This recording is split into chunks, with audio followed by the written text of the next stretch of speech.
I should have known something was wrong when Amber started acting nice. My stepsister had spent the last 3 years making my life hell since her mom married my dad, but suddenly she wanted to do my hair for the school photos. Come on, Olivia, she coaxed, wielding her expensive hair straightener. Let me help. Your hair's such a mess, and pictures are tomorrow. I was 16, desperate to fit in, and foolish enough to believe people could change. That's how I ended up sitting on a chair in her room, my back to her vanity mirror. You need to take off your shirt, Amber said casually. We don't want to get it dirty with hair products. Something in her tone should have warned me, but I complied, sitting there in my tank top. The last thing I remember was her saying, "Hold still." The pain was instantaneous. I felt the burning heat of the straightener press hard against my bare shoulder blade. I screamed and tried to jump up, but she held me down with surprising strength, dragging the scorching metal across my back in a deliberate line. This is for trying to steal my dad, she hissed, pressing harder. My screams brought our parents running. Amber dropped the straightener instantly, her face transforming into a mask of concern. Oh my God, I'm so sorry, she cried convincingly. She moved suddenly while I was doing her hair. I was sobbing, trying to reach the burning skin on my back. Through tear-blurred eyes, I saw my dad's confused face and my stepmom Lisa's calculated expression. It was an accident, Lisa said firmly, glaring at me. Right, Olivia? The burn throbbed, and I could smell my own seared flesh. She did it on purpose, I choked out. She held me down. Don't be ridiculous, Lisa snapped. Amber would never. You probably jumped around while she was trying to help you. My dad looked uncertain, glancing between me and his wife. Maybe we should take her to the doctor. No, Lisa said quickly. I have burn cream from when I worked at the salon. We can treat it here. But the next morning, the burn was badly blistered and I could barely move my shoulder. The school nurse took one look and called an ambulance, despite Lisa's protests over the phone. At the hospital, Dr. Lauren Kane didn't buy the hair straightener accident story. She examined the burn with careful hands and narrowed eyes. This is a contact burn, she said, photographing my back, and it shows clear signs of being deliberate. The pressure pattern and the drag marks indicate someone held the heating implement against your skin and pulled it across with force. Lisa, who had rushed to the hospital, tried to intervene. We've already explained. Mrs. Reynolds, Dr. King cut her off. I need to examine Olivia alone. Hospital protocol for suspected non-accidental injuries. This is ridiculous, Lisa protested. It was an accident. Tell her, Olivia. I stayed silent, the burn pulsing with each heartbeat. Step out, please. Dr. Kane's voice left no room for argument. Security can escort you to the waiting area. Once they left, Dr. Kane's demeanor softened. Olivia, you're safe here. Can you tell me what really happened? The gentleness in her voice broke something inside me. Amber, she said it was for trying to steal her dad. But I didn't. He married my dad. I didn't have a choice. Dr. Kane nodded, documenting everything as I spoke. Has she hurt you before? The floodgates opened. I told her about the accidents, the pushed falls, the slammed doors, the spilled hot drinks. How Lisa always covered for Amber, and how my dad seemed helpless to stop it. She's gotten worse since they moved in, I whispered. But this is the first time she's left a mark they can't hide. Dr. King's face was professionally calm, but I saw anger flash in her eyes. The burn pattern matches your statement, she said, showing me the photos. This was no accident. I'm calling Child Protective Services. No, please, I begged, panic rising. They'll make it worse. Olivia, Dr. King sat beside me. What your stepsister did is assault. The burn will leave a permanent scar, and without proper treatment, it could get infected. This isn't something we can ignore. A social worker named Ms. Martinez arrived within the hour. She interviewed me while Dr. King treated my burn, asking detailed questions about life at home since my dad remarried. Through the window, I could see Lisa arguing with hospital security, phone in hand. My dad arrived looking flustered, and Lisa immediately latched onto his arm, probably feeding him her version of events. Your burn needs specialized treatment, Dr. King explained as she applied medicated dressing. And frankly, I'm not comfortable sending you back to that house. But where would I go? The question came out small and scared. Ms. Martinez leaned forward. Is there someone you trust? Family member? Friend's parent. I thought of my mom's sister, Aunt Jenny, who lived a few hours away. She'd never liked Lisa, had always said something felt off about the whole situation. My aunt, I said. Aunt Jenny. As Ms. Martinez made calls, Dr. Kane secured my bandages. The burn unit will need to monitor this closely, she said. But Olivia? The hardest part was speaking up. You've already done that. Outside the room, I heard Amber's voice join the chaos, probably summoned by her mother. But for the first time since the wedding that had merged our families, I felt a glimmer of hope. They couldn't pretend this was an accident. The evidence was literally scared into my skin, and Dr. Kane wasn't going to let them sweep it under the rug. The burn throbbed beneath its bandages, but somehow I sat straighter. They would all have to face the truth now, whether they wanted to or not. The burn unit was eerily quiet at night. Dr. Kane had admitted me for observation, concerned about infection risk, and though she didn't say it directly, to keep me away from my family. Through my door's window, I could see a police officer stationed outside, another one of Dr. Kane's precautions. Aunt Jenny arrived around midnight, her face a storm of worry and anger. She'd always been the family rebel, unmarried, traveling the world as a photojournalist, speaking her mind even when it made others uncomfortable. Right now, I needed that rebellious spirit more than ever. I knew something was wrong, she said, carefully hugging me to avoid the bandages. The way that woman and her daughter acted at family gatherings, how you flinch when they came near. A knock interrupted us. Ms. Martinez entered with a detective from Special Victims Unit. Olivia, the detective said gently, we need to talk about pressing charges. My heart raced. Against Amber. And potentially your stepmother, for endangerment and attempting to prevent medical care. I thought about all the times Lisa had covered for Amber, all the accidents she'd explained away. The detective laid out what pressing charges would mean. Court appearances, testimonies, evidence collection. We have the hospital photos, she explained, and Dr. Kane's medical report clearly indicates deliberate injury. The burn pattern tells a story that no accident could explain. Aunt Jenny squeezed my hand. It's your choice, honey. But remember, this might not be the last time Amber hurts someone if she doesn't face consequences. Before I could respond, commotion erupted in the hallway. Lisa's voice carried through the door, shrill and demanding. That's my stepdaughter in there. You can't keep me from her. The police officer blocked the doorway. Ma'am, you need to step back. There's a temporary protective order in place. My dad's voice joined the chaos. Please, this is all a misunderstanding. We're her parents. Dr. Kane appeared, her scrubs wrinkled from a long shift, but her voice sharp. Mr. Reynolds, your daughter has second-degree burns from a deliberate assault. This is no misunderstanding. Amber would never. Lisa started. We have the evidence. Dr. Kane cut her off. The burn pattern, Olivia's statement, and the school nurse's report. Step back, or security will remove you. Through the window, I saw Amber standing behind her mother, her face a mask of fake concern. But her eyes met mine, and I saw what was really there. Anger, calculation, and something like satisfaction. That's when I knew what I had to do. I want to press charges, I told the detective. Against both of them. The next few hours were a blur of statements and photographs. The detective documented old bruises, previous accidents that had left marks. Aunt Jenny provided dates of incidents she'd witnessed, and Dr. Kane added her medical observations about signs of ongoing abuse. My dad finally managed to speak to me alone, slipping in during a shift change. He looked older somehow, defeated. Livy, he said, using my childhood nickname. I never thought. I didn't know. Yes, you did, I said quietly. You just didn't want to see it. He crumpled into the chair beside my bed.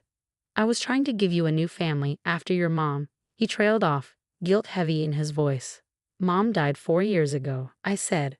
And instead of helping me grieve, you married someone who let her daughter torture me. Tears slid down his face. I'll make this right, somehow. Start by telling the truth, I said. In court. About everything you saw and ignored. He nodded slowly, and for the first time in years, I saw my real dad, the one who existed before grief and Lisa, and misplaced loyalty twisted him into someone I barely recognized. Later that night, Aunt Jenny helped me move around the room, careful of my bandages. You'll come stay with me, she said. We'll convert my office into your bedroom. It has a great view of the city. What about school? I asked. There's a good one near me. Fresh start, no history, no Amber. The thought was both terrifying and liberating. Dr. Kane came to check my bandages one last time before her shift ended. The burn unit will take good care of you, she said. And Olivia, I'm proud of you. Speaking up takes real courage. As she turned to leave, I called out, Dr. Kane, thank you for seeing the truth. She smiled. Sometimes the hardest injuries to heal are the ones nobody can see. But you're stronger than you know. That night, lying in my hospital bed, I thought about strength. Not Amber's kind of strength, which was really just cruelty dressed up as power.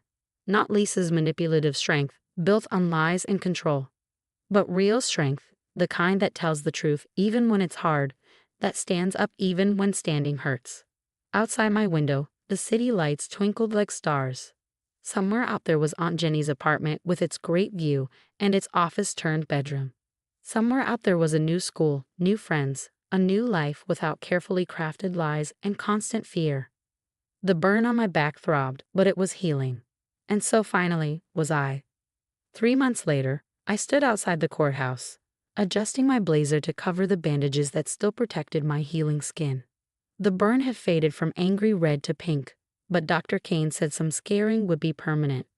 Somehow, that seemed fitting, a permanent reminder of the day I finally fought back. Aunt Jenny stood beside me, her camera bag slung over her shoulder. She'd taken a local assignment to stay close while my case proceeded. My new life with her had become something I never expected, peaceful. Her apartment overlooking the city became my sanctuary, her passionate discussions about photography and journalism replacing tense family dinners and carefully monitored conversations. Ready? She asked, straightening my collar. The juvenile court proceedings against Amber had been intense. She'd maintained her innocent act until Dr. Kane presented the medical evidence. The burn pattern told an undeniable story of deliberate, sustained contact. No accident could explain it. Lisa had crumbled on the witness stand when confronted with years of covered-up incidents. The school nurse's documentation of suspicious injuries, teacher reports of concerning behavior, and my detailed testimony created a pattern that couldn't be dismissed. Today was the final hearing. Amber had been found guilty of assault and battery. Lisa faced charges of child endangerment and neglect. My dad, he testified truthfully, finally, about everything he'd witnessed and ignored. It cost him his marriage but restored something between us that I thought was lost forever. Inside the courtroom, Dr. Kane sat in the gallery. She'd become more than just my doctor, attending every hearing, providing expert testimony that helped build the case. She nodded encouragingly as I passed. The judge's decision was clear. Amber would spend time in juvenile detention followed by mandatory counseling. Lisa received probation and was ordered to attend parenting classes. The restraining orders against both would remain in effect. But it was the judge's words to me that I'll never forget. Young lady, your courage in speaking up has not only helped yourself, but potentially others who might have become victims. This court commends your bravery.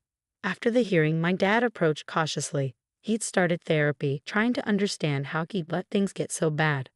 Our relationship was still fragile, but healing. Livy, he said softly, I'm so sorry for everything. I know, Dad, I replied. We weren't ready for hugs yet, but we could manage small smiles. Dr. Kane caught up with us outside. How's the burn healing? Better, I said. The new treatment you recommended is helping with the scarring. She smiled. You know, your case has changed things at the hospital. We've implemented new protocols for identifying and reporting suspicious injuries. You've made a difference. Aunt Jenny snapped a photo of me with Dr. Kane. Not for publication, but for memory. In it, I'm standing straight, smiling genuinely, no longer the scared girl trying to hide.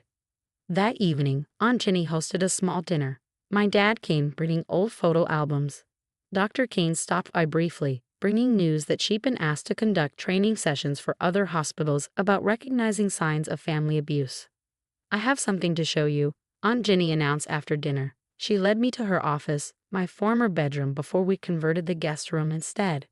On the walls hung the photo series, black and white images of survivors, their scars transformed into art, their stories captured in light and shadow.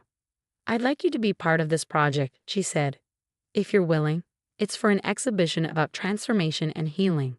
I looked at the photos, beautiful, powerful images of people who'd refused to be victims. Will you photograph my scar? Only if you're ready, she said. And only if you want to share your story. I thought about the scared girl I'd been, sitting in Amber's room, trusting when I should have run. I thought about Dr. Kane's gentle hands treating my burns, her fierce determination to uncover the truth. I thought about my dad's testimony, painful but necessary, and about all the other kids who might be suffering in silence. I want to do it, I said. People need to know they can speak up. My first day at the new school had been last week. No one there knew my story, but they seemed to sense something different about me, not weakness, but strength. I made friends who liked me for myself, joined the photography club inspired by Aunt Jenny, and started volunteering at a youth crisis center. The burn on my back would always tell a story, but it was no longer one of victimhood. It was a story of survival, of finding my voice, of learning that real family protects and heals rather than hurts and hides. Later that night, standing at Aunt Jenny's window overlooking the city lights, I touched my healing scar through my shirt. Amber had meant it to break me, but instead it had set me free. The truth, like my burn, had left its mark. But unlike the scar, the truth had given me back my life. I was no longer the girl afraid of her stepsister's accidents. I was a survivor, a truth teller, and finally, irrevocably, free. I watched helplessly as the expensive china plate slipped from my fingers, shattering across my parents' pristine kitchen floor.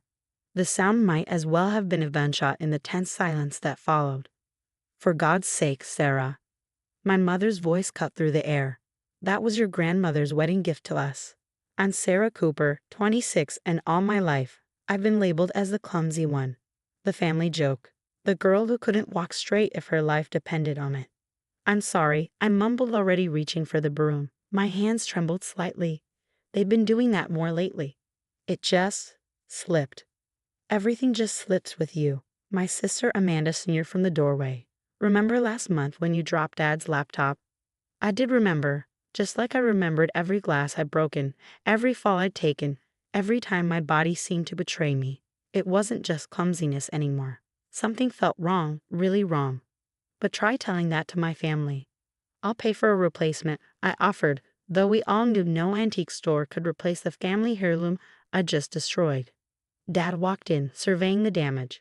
Maybe if you'd just concentrate for once, he sighed, that familiar disappointed look crossing his face. You've been like this since you were a child. Always in your own world, never paying attention. My brother Alex, the only one who occasionally defended me, spoke up from the living room. Come on, guys, it was an accident. Her whole life is one big accident, Amanda retorted. Remember Tommy Martinez's wedding? When she tripped walking down the aisle as a bridesmaid. Of course I remembered. I'd been a laughingstock, and the video had made rounds on social media. What they didn't know was how hard I concentrated on each step, how I practiced for weeks beforehand, how I felt the strange numbness in my legs that day but pushed through anyway. I started, then hesitated. I tried to bring this up before, but they never listened. I think something might be wrong. Medically wrong. Mom threw her hands up in exasperation. Here we go again. Sarah, honey, you're not sick. You're just distracted. Always have been. No, Mom, it's different now. My hands shake sometimes, and my legs. Because you spend too much time on that computer of yours. Dad interrupted. If you'd exercise more. I do exercise. I protested.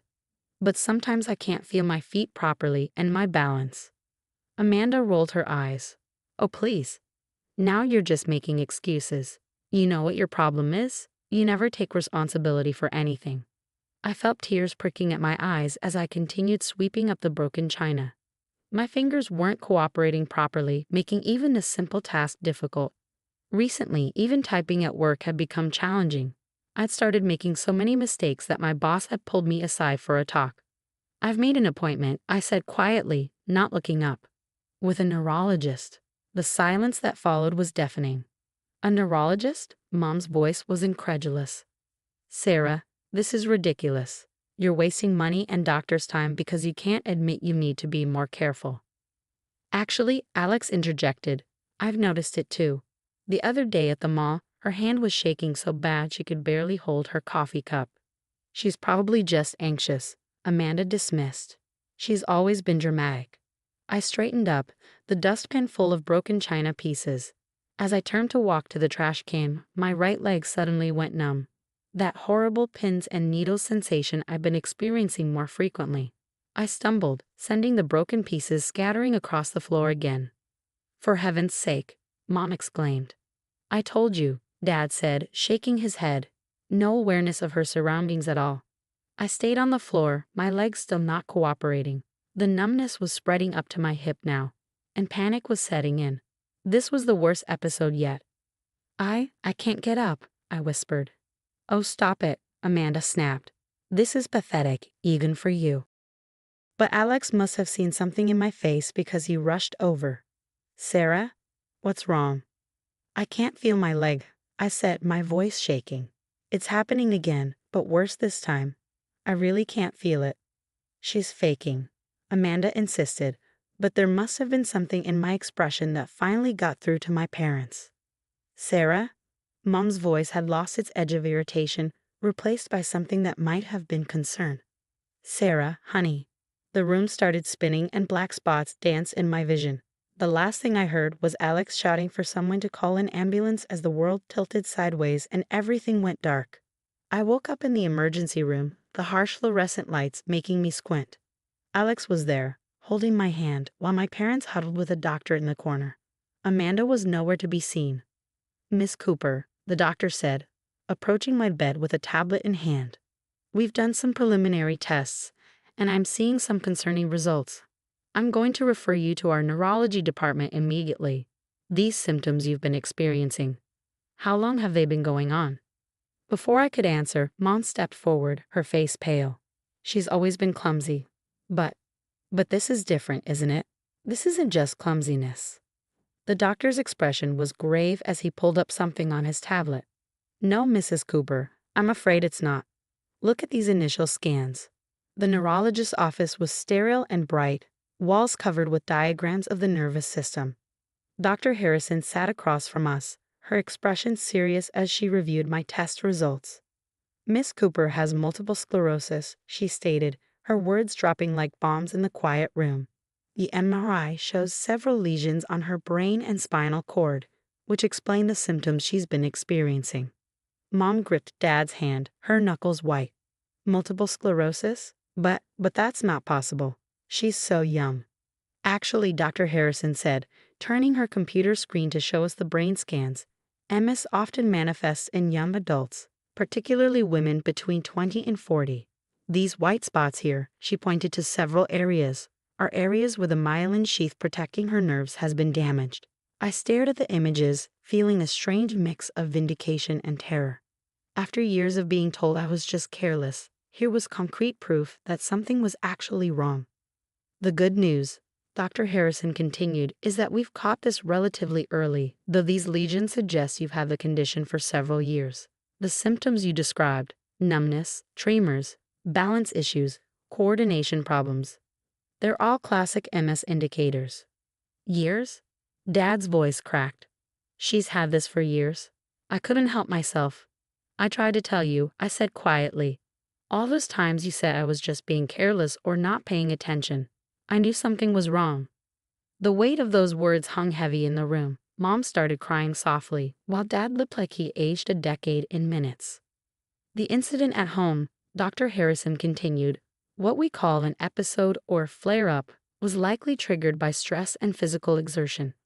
MS is unpredictable, but there are treatments available to help manage the condition and slow its progression." She began outlining treatment options: medication, physical therapy, lifestyle changes. I tried to focus, but my mind kept drifting to all those moments of humiliation. All those times I'd been mocked or scolded for something I couldn't control. Alex, who'd insisted on coming to the appointment, spoke up. "What can we do to help?" "Family support is crucial," Dr. Harrison emphasized. "MS can be challenging to manage, both physically and emotionally. Understanding and patience from family members makes a significant difference in outcomes." Mom wiped her eyes. The signs were there: the trembling hands, the falls, the fatigue. We just didn't want to see them. "Many MS symptoms are invisible to others," Dr. Harrison explained gently. It's a common situation where patients struggle to be believed before diagnosis. That's why it's often called an invisible illness. Amanda's empty chair seemed to mock us. She'd refused to come, still insisting I was being dramatic. The irony wasn't lost on me. Will I? I hesitated, voicing my biggest fear. Will I end up in a wheelchair? MS affects everyone differently. Dr. Harrison replied carefully. Some patients never need mobility assistance, others might need it occasionally or permanently. With proper treatment and management, many people with MS lead full, active lives. As she continued explaining the treatment plan, I noticed my parents exchanging guilty looks. Every symptom she described matched complaints they dismissed over the years. The numbness and coordination issues will likely continue to come and go, she explained. We call these relapsing remitting patterns. The key is learning to recognize your triggers and managing your energy levels. All those times at work, I said softly, when my hands wouldn't type properly or I'd drop things, it wasn't clumsiness at all. No, Dr. Harrison confirmed. Those were likely early symptoms of neurological dysfunction. Moving forward, you might need workplace accommodations. Dad cleared his throat. Is there anything we can do to make up for not believing her all this time? Dr. Harrison's expression softened. The best thing you can do now is learn about MS and be supportive. Sarah will need help navigating this new reality. As we left the office, clutching pamphlets and prescription orders, the weight of the diagnosis settled over us. Years of being labeled as clumsy, careless, and dramatic had actually been years of an undiagnosed neurological condition slowly manifesting. In the parking lot, Mom suddenly turned to me, tears streaming down her face. Sarah, honey, I'm so sorry. All those times we scolded you, blamed you. Can you ever forgive us? I looked at my parents' anguished faces, at Alex's supportive presence, at the empty space where Amanda should have been. I forgive you, I said finally, but things need to change. I need you to believe me when I tell you something's wrong. We will, Dad promised, his voice thick with emotion. No more dismissing your symptoms, no more accusations. We're here for you, whatever you need. As we drove home, I felt a strange mix of emotions. The diagnosis was scary, but finally having an explanation, finally being believed, it was like a weight had been lifted. The road ahead would be challenging, but at least now I knew I wasn't crazy, wasn't careless, wasn't making things up. My phone buzzed with a text from Amanda. Mom told me the diagnosis. Call me when you can. Maybe, just maybe, this would be the wake-up call my family needed. Sometimes the hardest truths come with undeniable evidence. 6 months after my diagnosis, I stood in front of the mirror, practicing with my new mobility cane. It wasn't always necessary, but Dr. Harrison had suggested keeping it handy for bad days. Today wasn't a bad day, but I was preparing for something important, my first public speaking engagement about living with MS. My phone buzzed with a message from Amanda. Just arrived at the community center, saved seats for the family in the front row. You've got this, sis. The change in my sister had been the most surprising development of all. After that initial text, the day of my diagnosis, Amanda had thrown herself into MS research. Now she ran my support group's social media and had become my fiercest advocate. Need a ride? Alex poked his head into my room. Since the diagnosis, he'd moved into the apartment next door to mine. Mom and Dad are already there. The community center was packed. I recognized faces from my support group, but there were many new ones too. My family sat front and center, wearing their MS awareness t-shirts that Amanda had designed. As I took the stage, my legs felt steady. A good day indeed. I looked out at the crowd, took a deep breath, and began. A year ago, I was known as the clumsy one. The careless one. The one who couldn't be trusted with anything breakable. What nobody knew, what I didn't even know, was that my body was fighting an invisible battle. I saw Mom wipe away tears as I continued. MS didn't just affect my body. It affected my relationships, my self-worth, my trust in my own experiences. When you're constantly told that you're just not trying hard enough, you start to believe it. From the audience, I heard murmurs of recognition. My dad sat straight-backed, holding Mom's hand, his eyes never leaving my face. But this story isn't about blame. It's about learning, understanding, and growth. My family sits here today not as the people who dismiss my symptoms, but as the strongest support system I could ask for. Amanda smiled encouragingly, nodding for me to continue. My mother, who once scolded me for dropping dishes, now helps me organize my kitchen with MS-friendly tools. My father, who thought I just needed to concentrate harder, now drives me to physical therapy twice a week. My sister, who called me dramatic, now runs MS awareness campaigns. I paused, steadying myself against the podium as a wave of fatigue hit, another invisible symptom I was learning to manage. Living with MS means every day is different. Some days I need my cane, some days I don't. Some days I can type for hours, others I can barely hold a pen. But now, when I say I'm struggling, people listen. They understand. They believe me. The rest of my speech focused on practical advice: managing symptoms, advocating for yourself, building a support system. When I finished, the applause was heartfelt, and I saw several people wiping away tears. After the presentation, during the reception, Amanda approached with a stranger. "Sarah, this is Dr. Stevens. She's interested in featuring your story in a medical journal article about delayed MS diagnosis and family dynamics." The doctor smiled warmly. "Your experience could help other families recognize symptoms earlier. Would you be interested in sharing your story?" Before I could respond, Mom joined us. "She's already helped our family recognize signs in others," she said proudly. "Remember Cousin Beth?" I nodded. After learning about my MS, Mom had reached out to various family members who'd been labeled clumsy or accident-prone. 2 were now being tested for neurological conditions. Support groups are growing, Amanda added. Sarah's blog about invisible illnesses has over 10,000 followers now. Dad appeared with a chair. "Sit, sweetheart. I noticed you favoring your left leg." I smiled at his attentiveness but remained standing. "I'm okay right now, Dad, but thank you for noticing." That was the biggest change, my family's awareness. They'd learned to notice the subtle signs of fatigue or discomfort, but they'd also learned to trust me when I said I was fine. Alex joined us with drinks, water for me, as we learned that alcohol could trigger symptoms. "To Sarah," he said, raising his glass, "for teaching us to listen." Later that night, back at my apartment, I updated my blog. Today I spoke about living with MS, but really, I spoke about transformation. About how a diagnosis didn't just explain my symptoms, it changed my family's entire perspective. We learned that invisible doesn't mean imaginary, that not being able to see something doesn't make it less real. Yes, I have MS. Yes, some days are hard. But I'm no longer fighting this battle alone, no longer struggling to be believed. My clumsiness had a name all along, and in naming it, we found strength, understanding, and a deeper connection than we'd ever had before. To everyone out there still fighting to be heard, your symptoms are real, your experiences are valid, and somewhere out there is a doctor, a family member, or a friend who will finally listen and say the words you've been waiting to hear. I believe you. I posted the entry and looked at the framed brain scan on my wall, the one that had changed everything. It reminded me daily that sometimes the hardest paths lead to the most important destinations. My phone buzzed with our family group chat. "Sunday dinner this week. Mom found new MS-friendly recipes to try." I smiled and typed back, "Count me in. On good days and bad days, always count me in." I always knew visiting Mom at work would end badly. As a hospital administrator, she insisted on weekly family dinners in her office, calling it maintaining our image.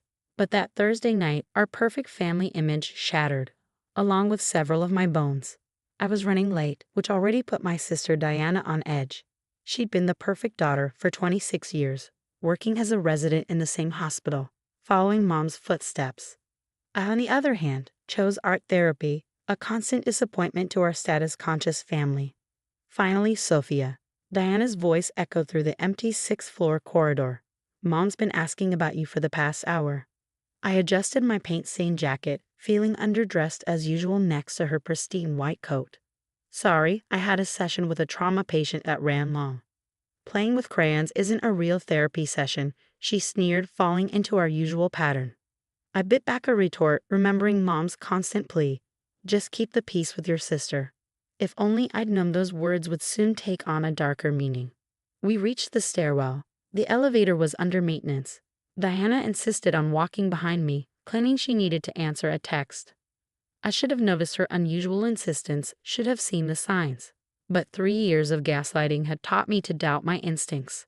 Halfway down, between the fifth and fourth floors, I felt it. A hard shove between my shoulder blades. There was no mistaking it for anything else. Diana's hands planted firmly on my back, pushing with deliberate force. Time slowed as I fell forward. I remember thinking how quiet it was, how the fluorescent lights created strange shadows on the walls. Then came the impacts. Head, ribs, arm, head again.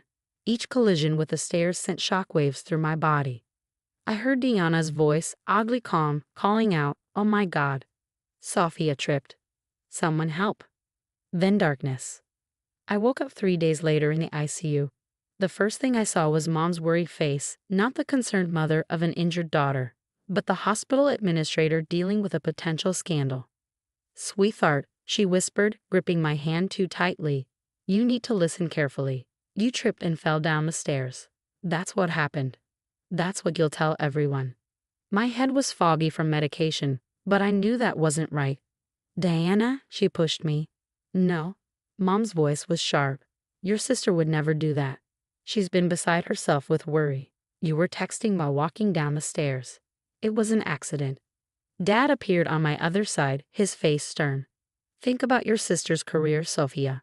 One accusation like this could ruin her future. She's about to become chief resident." I wanted to argue, to tell them about the deliberate force I felt on my back, but years of conditioning kicked in. I stayed quiet as they crafted the narrative. What they didn't know was that someone else had already started unraveling their carefully constructed story. Nurse Olivia Martinez had been watching the security footage, trying to document the time of my accident for the incident report. But what she found made her dig deeper. She discovered something my family never expected. Cameras didn't just show my fall. They showed 3 years' worth of accidents involving Diana and me in various hospital locations. The push into the closing elevator door's last party, the accidental collision with a supply cart in the parking garage, the coffee spill that left second-degree burns, all caught on camera, all followed by family meetings where I was convinced I was clumsy, paranoid, attention-seeking. While I lay in that hospital bed, Nurse Martinez was compiling evidence that would blow apart our family's perfect facade.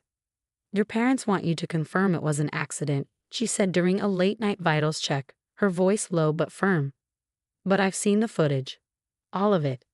I felt tears sliding down my face. "They'll never believe me. They never have." She squeezed my hand gently. "They don't have to believe you. The cameras caught everything. The only question is, are you ready to stop covering for them?" Looking at my reflection in the window, face bruised, arm in a cast, ribs wrapped tight, I made a decision. Years of accidents flashed through my mind, each one explained away by my parents, each one making Diana more confident in her actions. "Show me the footage," I whispered. Nurse Martinez nodded, pulling out a tablet. "Warning, what you're about to see might change your family forever." "My family changed a long time ago," I replied. "I just didn't want to see it." As she pulled up the first video, I realized this wasn't just about one fall down the stairs.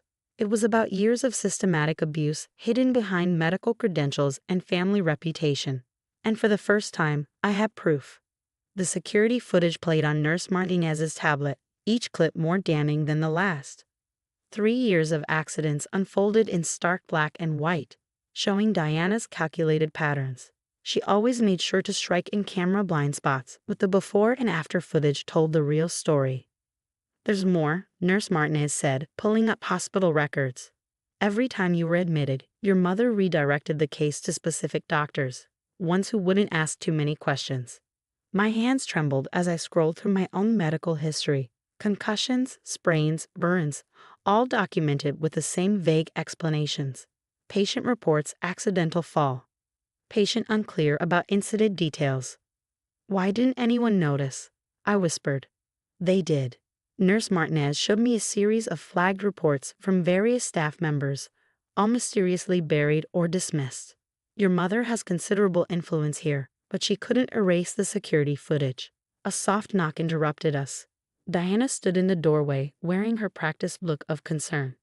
Nurse Martinez quickly tucked away the tablet. "How's my favorite patient?" Diana's voice dripped with fake sweetness. She moved to adjust my IV, but Nurse Martinez stepped forward. "I'll handle that," she said firmly. Hospital policy, family members shouldn't treat their own relatives. Diana's eyes narrowed slightly. I'm her doctor of record. Not anymore, Nurse Martinez replied. The case has been transferred to Dr. Anderson. I watched my sister's facade crack slightly. On whose authority? Mine. Dr. Sarah Anderson appeared behind Diana, chart in hand. We need to discuss some irregularities in Sophia's previous hospital visits. Diana's composure slipped further. What irregularities? Everything's been properly documented, including the incident 3 months ago when Sophia somehow managed to accidentally burn herself with coffee that surveillance shows you holding. Dr. Anderson's voice was steel wrapped in silk. The color drained from Diana's face. You've been watching old security footage. Standard procedure for suspected patterns of injury, Dr. Anderson replied. Your mother's influence doesn't extend to hospital security archives. Diana's mask finally shattered. She turned to me, eyes blazing. What did you tell them? She didn't have to tell us anything, Nurse Martinez interjected. The cameras did that. You ungrateful little. Diana stepped toward my bed, but Dr. Anderson blocked her path. I suggest you leave now, she said quietly. Security is already reviewing the footage and hospital administration, above your mother's level, has been notified. Diana backed toward the door, her carefully constructed world crumbling. Mom and Dad will never believe this. They know what Sophie is like, always seeking attention, always playing the victim. They might not have a choice but to believe it, I said, finding my voice, not with video evidence. Just then, our parents burst into the room, Mom already in damage control mode. What's this about transfer care? I specifically assigned Diana to this case. Patricia, Dr. Anderson addressed my mother. We need to discuss the pattern of injuries your younger daughter has sustained within this hospital over the past 3 years. Pattern? What pattern? Sophie's just clumsy, Dad interjected. Nurse Martinez picked up her tablet. Would you like to view the security footage? We have quite a collection. Mom's administrative mask slipped for just a moment. Security footage is confidential hospital property. Yes, Dr. Anderson agreed. Hospital property, not family property. And right now, that footage is being reviewed by the hospital board and law enforcement. The room fell silent. Diana started to speak, but Mom cut her off with a sharp gesture. Whatever you think you saw, she began, but I couldn't stay quiet anymore. Stop, I said, my voice stronger than I ever heard it. Stop covering for her. Stop making excuses. The cameras saw everything. Everything you made me doubt. Everything you explained away. Everything you forced me to accept as my own fault. Dad stepped forward, his face dark. You're going to ruin your sister's career over some misunderstandings. Misunderstandings? Nurse Martinez played a clip on her tablet. Diana clearly pushing me into the elevator door's last party. Is this a misunderstanding? My parents watched in horror as their carefully constructed narrative began to unravel on screen. Diana backed against the wall, her arrogance replaced by fear. The hospital board meets tomorrow, Dr. Anderson announced. I suggest you all prepare for some significant changes. As my family was escorted out, I caught a glimpse of Diana's face. Not angry anymore, but scared. For the first time, she was facing consequences, and no amount of family influence could stop what was coming. Nurse Martinez stayed with me after they left. Are you ready for what happens next? She asked gently. I looked at the tablet, still showing frozen images of 3 years of accidents that were anything but accidental. Yes, I replied, I'm ready for the truth. 6 months after the security footage revelation, I sat in the hospital boardroom, no longer a victim but a witness. The room was packed with board members, legal representatives, and hospital staff.